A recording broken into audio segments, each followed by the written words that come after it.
Hi, my name's Ray Pointer, and I want to talk to you about a concept we're calling 100% human. I want you to discover why UX and CX are both evolving towards what we're calling the human experience, HX. But before I do that, I've got to acknowledge that the world has changed since the date, about 3 or 4 weeks ago when we first scheduled this webinar, when we started writing materials for the webinar, compared with last week when we started practicing the webinar and preparing it. And every day the picture is changing. The number one concern for all of us, our families, our companies, has got to be the worldwide pandemic. And in the light of that, we thought about cancelling this webinar. But actually, we think the ideas in it are still relevant, still important. So we've deleted some slides, we've added a couple of slides, and we will keep the idea moving forward and make it relevant. But all the time, we're acknowledging that the biggest issue we all have to face is looking after each other in these times. So I'm going to take us back 10 or 20 years ago to when we started to get product parity. What do I mean by product parity? This is when it became very hard for one product, one brand, one item to have a really clear advantage over its competitors and to be able to sustain that advantage. Now, if somebody comes up with a great idea, there are one or two or three close replicas really soon. We also see the potential for service parity. Not everybody does provide the same level of service, but your competitor can provide the same level of service if they want. So you can't sustain a commercial advantage based on service parity going forward. And supply parity. Everybody can source materials from the same global pool. The methods are in place, just-in-time delivery, and all of these processes mean that we have parity in the supply chain. Yes, occasionally you'll see an advertising campaign go viral and get much more benefit than people actually paid for. But most of the time that doesn't happen. Most of the time advertising is designed well, it delivers what you pay for. You pay more, you get more, you pay less, you get less. That's what I mean by advertising dollar parity. So how have brands responded to that over the last 10 to 20 years? Well, we've seen this shift from the product to the experience and the experience economy. We've seen a shift from product centricity, design a better mousetrap and people will come to you, to customer centricity. And we're seeing a shift away from customer centricity, which is all about looking at people as if they only existed when they were your customers or your viewers or your buyers, to human centricity, thinking about the whole person, a much more holistic picture.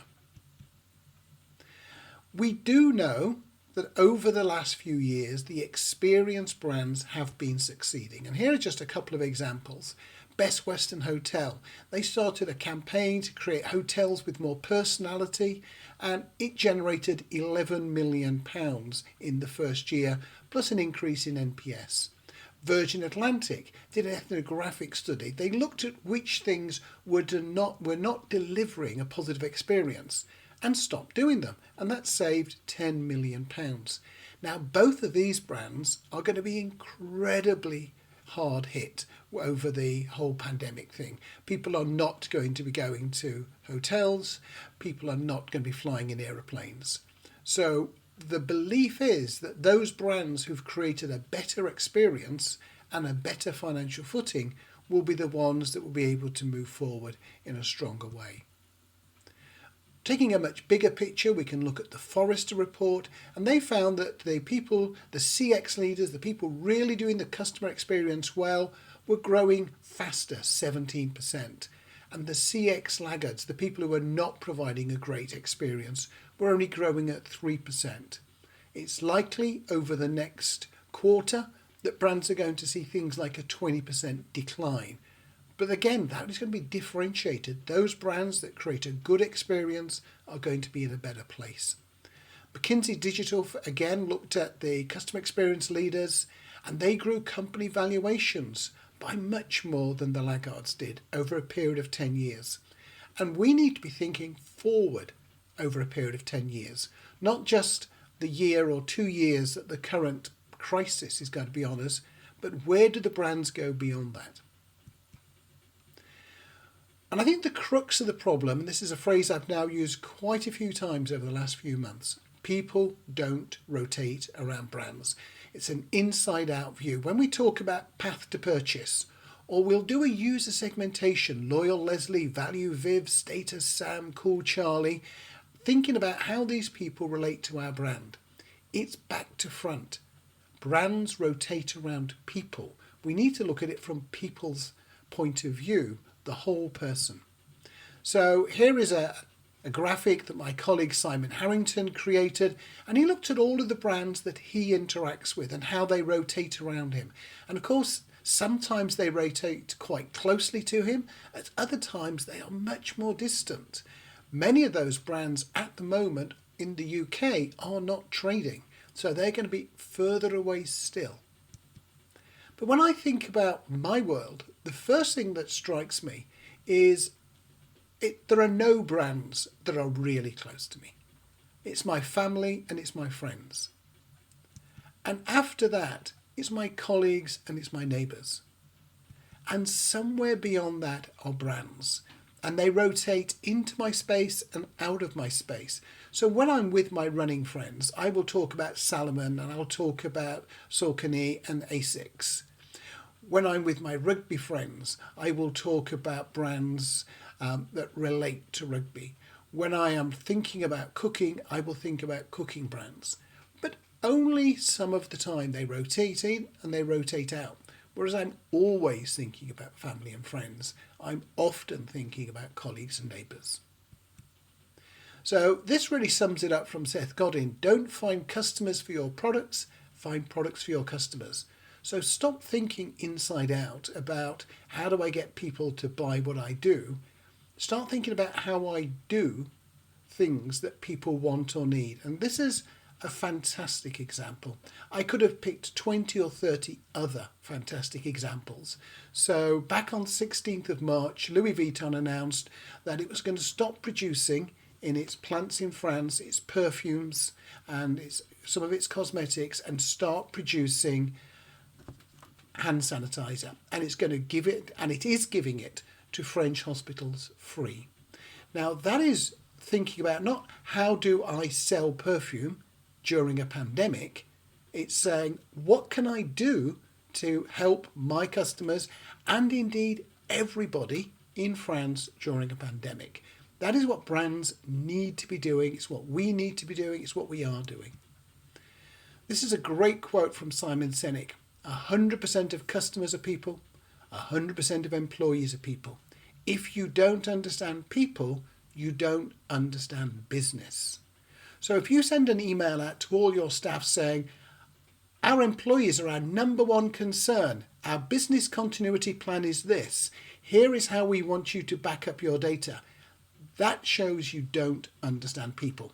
You've got to have a business continuity plan, you've got to communicate it, but you don't do it at the same time as you're telling people they're your number one concern, and you make sure that people are your number one concern.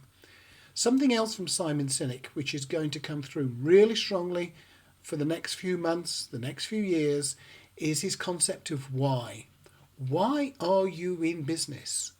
Because during these really difficult times, you are going to have to look at your fundamental why as a person and as an organisation to say, how does it apply? So if we think about human experience and trying to understand it and using insights to help brands deliver that human experience, we think there are three really key things: empathy, belonging, and authenticity. So empathy, it's important to remember many, sometimes most of your customers are not like you. Most of you listening to this webinar probably work in a situation where you are likely to be working from home, or you're already working from home. You may think it's normal to be working from home. But in most of the countries in the West, in the developed economies, it's going to be something like 20 to 30% of people working from home. 20 to 30% of people are going to be putting their lives on the line for us as soldiers, policemen, nurse, doctors, delivery drivers for food, checkout staff in supermarkets. So don't think everybody is like you working from home.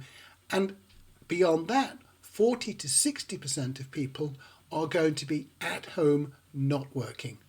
We've already seen in a wide range of countries an enormous number of people stood down. Some of them have been fired. Others have been told, okay, you're going to be at home. In the UK, the government are paying 80% of the wages for those people. But these people are going to be not allowed to go out. They're not allowed to mix. It's a very different situation. Do not think that you can understand their lives. Now, this is always true. This image here is from a fantastic exercise by a financial brand called Guardian, and they went to an empathy lab. So the people on the right in this picture, they've got elastic bands around their fingers, which mean they don't have the normal manual dexterity, and they're trying to fill in the forms that is associated with finance. And there's a guy running a station just out of shot on here. He's been blind since birth, and he talks to people about how difficult it is to do various things related to online banking and financial services when you are blind. There are also some devices to give people limited visibility. So all of that is a specific exercise to understand empathy. Empathy for most of us is not natural. You have to learn it. You have to do observations. You have to talk to people to discover how it is. And remember, you are not like most of your customers. The second one is belonging. And this is going to be an enormously big thing going forward. But here is an example from earlier last year. Vans are a brand that is associated with skateboarders. So they bought these tunnels in London. They converted them to an indoor skate park. They converted it to an event centre. Not everybody who goes there will be a Vans user. It's not for Vans. What it is, it's saying we belong to you, because belonging is a reciprocal thing. If you want your customers to belong to you, you need to belong to them. You need to look after them. And that looking after your customers is going to be an enormous part of what's happening. That is why some brands have closed down. That is why some brands have done different services. That's why many retailers have changed their opening hours to say this particular time slot is for the elderly and vulnerable only, because they're being pushed aside in the panic shopping. And the final one is authenticity. And for me, the most authentic brand around is probably Patagonia. What they make their living out of selling outdoor clothing, but they don't want you to buy more than you need. They want you to reduce the amount of gear that you own. They want you to repair it when it's broken. They want you to reuse it time and time again. And when you don't use it anymore, they want you to give it to somebody else so that it's going to be used again. That is authentic. Yes, they give 1% of their turnover to environmental concerns. They campaign on environmental issues, and that's fantastic too. But you really want your core activity to be authentic as well as this. So understanding people. The first part of the process is to start thinking about people. Don't think of them as customers, users, viewers, readers, but as people. What are their lives like? What do they think? What troubles them? And that's obviously an enormous question now. What are people who are stuck at home doing?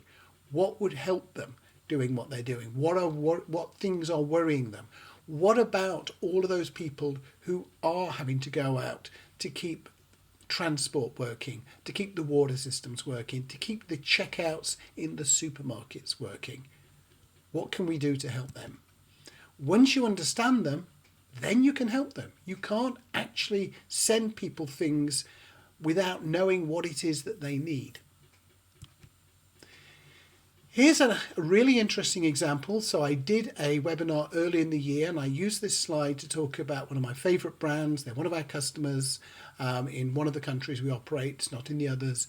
And they have this customer closeness program where they talk to people about what do you do when you're not eating Nando's? Because even a Nando's fan is only going to be eating Nando's for a limited number of hours a week. All of the rest of the time, they're doing other stuff. And so Nando's wants to understand what those people are doing. Now, in many countries, restaurants are closed. So the importance to Nando's of knowing what they should be doing, how they can help, is going to be even more important. So, and I'm sure they're going to rise to that challenge. So the 3 key steps in human experience: focus on empathy, move from product to experience, and focus on people, not on transactions. At the moment, it is absolutely not about maximizing revenue, maximizing profit. It is all about people. Thinking about now, with the pandemic and the extraordinary times, the first thing is, in all probability, everything I am hearing is saying this is not a short-term thing. We are likely in the UK to be in lockdown for something like 12 weeks. Social distancing, where we have to keep our distance and we can't do normal mixing and we can't go to hotels and maybe we can't go to restaurants unless the tables are spaced out at great distances, could easily last 12 months. This whole process could easily last more than a year. Spanish flu lasted 3 winters and 2 years. It attacked the northern hemisphere in the first winter, the southern hemisphere in the summer, back in the southern hemisphere's winter, but the northern hemisphere's summer. Then it went back up north for the northern hemisphere winter, back down south, back up north for the 3rd winter, and then it dissipated. Maybe the current pandemic will be gone in a matter of weeks or months, but maybe it will be here for a few years. This is the new normal, and we need to think about the new normal. We do not want to show sympathy. We want to show empathy, and empathy means understanding people. One of the first things you should do, if you've not already done it, is check your marketing automation. I am still getting messages from holiday companies saying, book your holiday. I'm getting messages from Outdoor Pursuits saying, come and get a new bicycle, come and get some new running gear. That is not appropriate. Think about belonging, and belonging starts with those closest to you. That means obviously your own family, but the next group is employees. Before you even think about customers and the rest of the country, you really need to think about employees and work out from there. And you need to be authentic. I'm getting a growing number of emails now from companies saying, terrible times, we're here to help you. And then I read it and it's, if you buy our services, you'll be in a better position. You might even find there's an opportunity. No, that is unacceptable. Selling as pretending to be helping when in fact you're selling is something you do not want to do. Even if people buy now because they have to, they will remember and it will change the experience. So we need to think about now, what can brands and insights do to help? There are some types of research we should absolutely stop. There are some types of research that we should change. And frankly, there is some types of research we should start doing. We need to find out what is troubling people, finding out how we can help, how we can integrate with all the other services going on. So we are going to be running a webinar next week, 31st of March. We're going to run it in 3 time zones.